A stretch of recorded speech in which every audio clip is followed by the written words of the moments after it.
रवींद्र वस्त्र निकेतनचे सर्व mini store Diwali निमित्त असंख्य व्हरायटींसह भरघोस डिस्काउंट सोबत आपल्या सेवेत। आमच्या सर्व मिनी स्टोअर्स मध्ये तोच दर, तीच सेवा, 51% भरघोस डिस्काउंट। त्वरा करा, आजच जवळच्या मिनी स्टोअरला भेट द्या। आमच्या शाखा आरवडे, तुंग, आरग, ढालगाव, पलूस, कवटेमंकाळ, कडेगाव, आटपाडी, खानापूर, शिरोळ, तासगाव, सावळस, सांगोला, जत, जयसिंगपूर, सांगली, म्हैसाळ, भिवघाट तसेच कर्नाटकातील शिरूर, रायबाग येथे सेवेत। रवींद्र वस्त्र निकेतन, सेलगरे, तालुका मिरज, जिल्हा सांगली।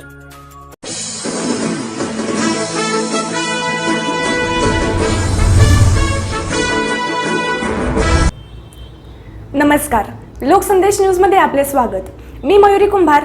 पाहुयात आजच्या काही ठळक घडामोडी। मोहम्मद पैगंबर जयंती निमित्त रहमान फाउंडेशन सांगली तर्फे रक्तदान शिबिर, वृक्षारोपण, वृद्धाश्रम मधील वृद्धांना अल्पोपहार अशा विविध उपक्रमांनी साजरी। अल्पावधीतच समाजकार्यात अग्रेसर असणारे व गोरगरीब गरजूंच्या मदतीला धावून जाणारे रहमान फाउंडेशन तर्फे सांगलीत दिनांक 19 ऑक्टोबर 2021 रोजी ईद ए मिलादुन्नबी अर्थातच मोहम्मद पैगंबर जयंती निमित्त रहमान फाउंडेशन सांगली तर्फे समाजोपयोगी उपक्रम राबवून साजरा करण्यात आला, ज्यामध्ये सकाळच्या सत्रात 9 वाजता वृद्ध सेवाश्रम कुपवाड रोड सांगली येथे अल्पोपहार वाटप करण्यात आला। त्यानंतर 10 वाजल्यापासून 2 वाजेपर्यंत रक्तदान शिबिर घेण्यात आले। हे रक्तदान शिबिर सांगलीतील शामराव नगर परिसरातील विश्वविनायक चौक येथील रहमान क्लिनिक मध्ये घेण्यात आले।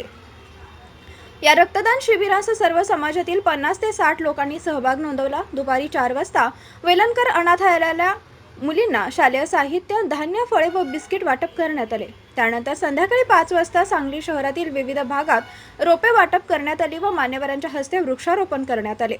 मोहम्मद पैगंबर यांनी शिकवण दिली होती, जे कृपा करतील त्यांच्यावर परम कृपाळूद्वारे कृपा केली जाईल। हीच शिकवण डोळ्यासमोर ठेवून या संस्थेने पैगंबर जयंती निमित्त समाजोपयोगी उपक्रम राबवले। यावेळी रहमान फाउंडेशन सांगलीचे प्रमुख मौलाना जमीर साहेब, मौलाना सुहेल साहेब तसेच मोहसिन शेख, साकिब मिर्जे, अब्दुल मतीन पाथरवट, मजहर बारसकर सर, नाशिर शेख व इतर सहकारी उपस्थित होते। बिस्मिल्लाहिर्रहमानिर्रहीम। नहमदुहु व नुसल्ली अला रसूलिहिल करीम, अम्मा बाद। क़ाल अल्लाहु तबारक व तआला वमा अरसलनाका इल्ला रहमतल लिल आलमीन। आज हम लोग यहाँ रहमान फाउंडेशन की जानिब से बहुत सारे काम इस उन्वान पर कर रहे हैं कि आज अल्लाह के नबी सल्लल्लाहु ताला अलैहि वसल्लम की पैदाइश का दिन है और हमारे नबी इस दुनिया में पूरे आलम के लिए, पूरी इंसानियत के लिए रहमत बनकर आए थे। आपने अपनी उम्मत को बहुत सी तालीमात दी हैं, जिनमें से भूखों को खाना खिलाना, पड़ोसियों के साथ अच्छा सलूक करना, अपने रिश्तेदारों के साथ अच्छा सलूक करना, हर एक के साथ इंसानी एतबार से हर एक के साथ जिस तरह से इंसान को रहना चाहिए, हर एक की तालीम अल्लाह के नबी अलैहिस्सलातु वस्सलाम ने दी है।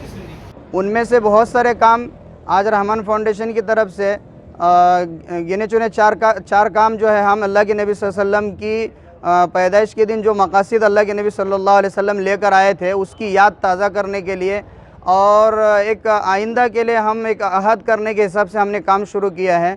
तो आज सबसे पहले हम यहाँ रहमान फाउंडेशन के जो हमारा क्लिनिक है शामराव नगर सांगली के अंदर, वहाँ से हमने एक कैंप लिया है रक्तदान शिविर के नाम से, जहाँ पर करीब एक 100 अंदाज़ है कि 100 लोग जो है रक्तदान और जो अपना खून देकर लोगों की भलाई के लिए और उनकी खिदमत के लिए अपना खून यहाँ पर दान करेंगे। इसके साथ में रहमान फाउंडेशन ने आज एक वृद्धाश्रम में भी अपना जो है हाज़िरी दी और आइंदा एक यतीम खाने पर भी हाज़िरी देने वाला है, जहाँ पर भी अल्लाह के नबी सल्लल्लाहु अलैहि वसल्लम की याद में और उनके मकासद को ताज़ा करने के लिए वहाँ पर भी उनकी ज़रूरत को पूरा करने की और उनकी खिदमत के हिसाब से वहाँ भी पहुँचेगा। उसके अलावा अल्लाह के नबी सल्लल्लाहु अलैहि वसल्लम ने ये भी फरमाया है कि दरख्त लगाओ ताकि दरख्त बड़ा होकर अपने जितनी पैदावार देता है उसके बराबर उसको सवाब मिलता है। तो वो भी एक काम यहाँ से रहमान फाउंडेशन के ज़िम्मे से कुदमातहत में काम होने वाला है। और दूसरी बात कहने की ये है, ख़ासकर रहमान फाउंडेशन तकरीबन 1995 से काम कर रहा है और सांगली के अंदर तकरीबन 2-2.5 साल से उसका काम शुरू हुआ है और बहुत सारी खिदमात का काम रहमान फाउंडेशन ये अंजाम दे रहा है। अभी फ़िलहाल तो रहमान फाउंडेशन की जानिब से तकरीबन ऐसी 16-17 बेवा मस्तूरात हैं जिनके घरों में कमाने वाला कोई नहीं है اور ان کی ضرورت کو پورا کرنے والا کوئی نہیں ہے، تو رحمان فاؤنڈیشن نے ان کو پینشن کا انتظام کیا ہے اور ہر ماہ ان کو پینشن دے رہا ہے۔ اس کے علاوہ رحمان فاؤنڈیشن نے سلم ایریا کے اندر ایک دواخانہ شروع کیا ہے، جہاں پر کم سے کم خرچے کے اندر ان کی ضرورت کی دوائیاں ان کو ملیں، ان کا علاج آسانی کے ساتھ ہو سکے، اس کا بھی انتظام کیا ہے۔